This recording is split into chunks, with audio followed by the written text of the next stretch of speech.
Shazam! Part 2 gets a release date on April 1st, 2022.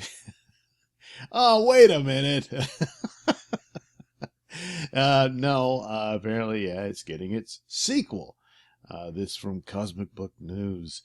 And I enjoyed the Shazam film. I thought it was pretty good. And I was kind of disappointed that it didn't do better, profit-wise.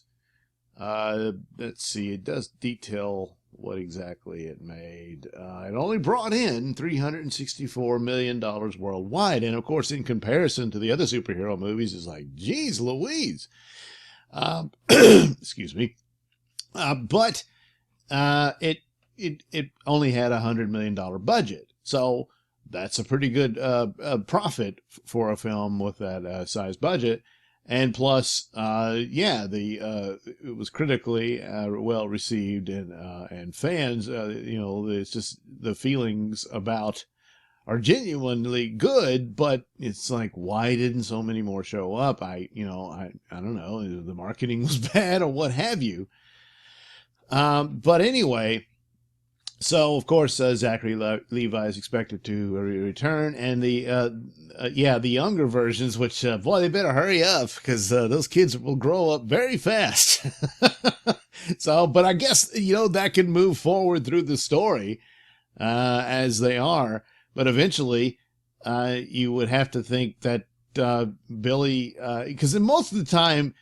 Through the Captain Marvel, that's who he really is, by the way, stories was always suggesting that, this is what Billy will look like when he becomes an adult. And in others was that he actually looks more like his father, his actual father, looked like, and this sort of thing. But with two different actors playing the same role, and one could grow up. Well, it'll be interesting. The neat thing about it's kind of brief, because at the end, when his I guess step siblings, or however you want to put it, they gain their powers too, and they transform into these the adult versions of themselves, the superheroes. The guy playing Freddy's adult version, I don't know what. I guess he's now Shazam Jr. because he's Captain Marvel Jr. in the old stories, but I guess Captain Shazam Jr. I don't know. But the guy in blue, he did resemble the kid, so, and, it's just good casting, I suppose.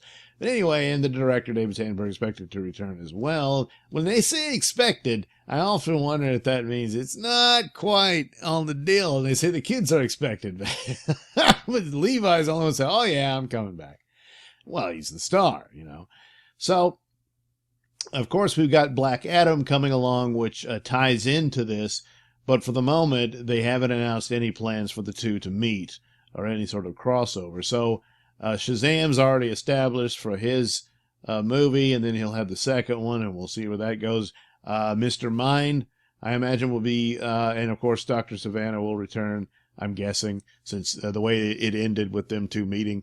And then Mr. Mind will probably be the main villain in this version of it. And then, but it's interesting that the Black Adam movie will precede Shazam 2, so perhaps there'll be some little nod, like there is a nod to Black Adam in the Shazam film, and so there'll probably be some mention of that in Black Adam, which also will be introducing characters from the Justice Society. So there's all that interesting type of stuff for the story, and hopefully it does better so they can continue this. So it's all very interesting. Anyway, here's the list of our DC movies to come. Birds of Prey is the next one, and oh God, man, that thing looks bad. I don't know. I'm not going to sit through another sermon. And so I don't have to pass on that one, and just think that this is what follows the Joker, jeez Louise. Wonder Woman 84. Now that's the big one. And the trailer looks fantastic, but it seems to confirm a lot of the spoilerly leaks that are out there. And I don't know. it sounds kind of stupid to me, but maybe they perform it so well it doesn't really matter.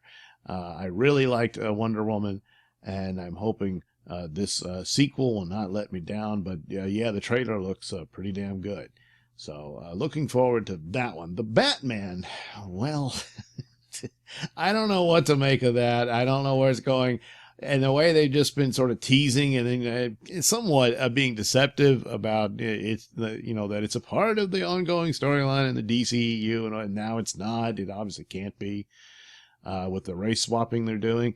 And I'm hoping that's not all they're paying attention to, and they actually do have a lockdown story and narrative here. It's supposed to be a mystery and whatnot. But a lot of times when it's that kind of thing where you got a race swap or gender swap or something along these lines, tends to be a lot of shielding for bad products, so that, if you criticize it on any level, you have some problem with, someone who isn't white, apparently. It's really cheap and tawdry, and in this day and age, it happens all the time, and I just, God, hope that's not the idea here. And that they just have a great story. And for whatever reason, he just wanted to race swap some characters. And, well, okay, whatever. But, so after that, we got the Suicide Squad. That's up in the air with James Gunn doing it. Probably a better fit for Suicide Squad than he was for Guardians of the Galaxy. So that might turn out to be good. It might be closer to what the Suicide Squad was supposed to be. Because Suicide Squad, it was a fairly decent introduction for the most part, except for the idea that Amanda Waller wanted a team to go up against a rogue Superman, and she didn't have it. Maybe Enchantress would be a challenge for him, but the rest of them, no. Crazy woman with a baseball bat? No, that doesn't make any sense. No, that was stupid. And then the rest of the film just fell flat, and they're walking around the street and talking about how terrible life is and whatnot. Yeah, it was awful. And then, of course, Black Adam. So, yeah, we get Black Adam, and that's almost definitely has to have some sort of little teaser or tie-in for Shazam. We'll get more of that world and that idea, and the Wizard Shazam and all that stuff. Wizard Shazam should probably be alive and well in Black Adam, because I'm thinking Black Adam will probably showcase his story in the distant past. So all that kind of stuff. And then we'll come to, and probably maybe something referencing Mr. Mine. I probably not, since he's more of an outer space guy rather than like an ancient godlike character or whatnot. But anyway, who knows? We'll see. And then finally, The Flash. This has also been confirmed that this is the official release date for The Flash with Ezra Miller. So, and it'll be interesting to see by the time we get to that, if they're still having him also exist in that timeline that came out of, Batman versus Superman and all that. So, and I had no idea what the story will be. I'm guessing it's still tied in with some sort of time travel, because that they kept comparing it to Back to the Future and stuff like that. And originally it had been called Flashpoint, and then, they're going to reboot it with Flashpoint, which, yeah, that would be one way of doing it, to where you can kind of resolve a lot of this, and you want to move away from those films. Yeah, they could have done it like that, but they just didn't. And The Flash, how many versions? That would be an interesting thing once the Blu-ray comes out to see if they would give some nod to, well, we were going to do this, we were going to do that. I always like stories like that, and I always like seeing the concept art and whatnot, whatever they had done, even if it's just outlines. It would be interesting to see, well, what might have been and all that type of stuff. But anyway, still going for a while. It looked shaky, and I don't know what that was about, and who knows what kind of negotiations were going. And then Ezra Miller ran off to Grant Morrison and all this stuff. So now it's Ezra Miller and the director of It. So we'll see what they come up with. And then, of course, Aquaman Part 2, which following up the smash success of Aquaman that no one saw coming. But there it was. So, for the most part, you're going to want to follow the same thing of your basic superhero action film, and Aquaman versus Black Manta, which, man, you could really make something incredible with that. And basically, the visuals and whatnot they did achieve with Aquaman, yeah, this could be a bigger monster hit than the first one. So, there's some good and bad here. There's some I don't know, and I'm a little nervous and worried. I'm somewhat worried about Wonder Woman. I'm worried about Batman. Birds of Prey, I don't care. Suicide Squad, still a bit of a mystery to me. As for the rest, I'm already locked in for Shazam and Black Adam. And The Flash, again, another mystery. I don't know. Aquaman, oh yeah, I'm there. So, pretty good lineup here to look forward to for the DC movies. And all of these, I guess, except for Batman, you can consider all in the same universe, I guess. The way they just sort of throw things on the wall and hope it sticks and then say, well, it's no longer part of that. Because Warner Brothers doesn't know. They don't know what to do. So they're still kind of, let's see what happens.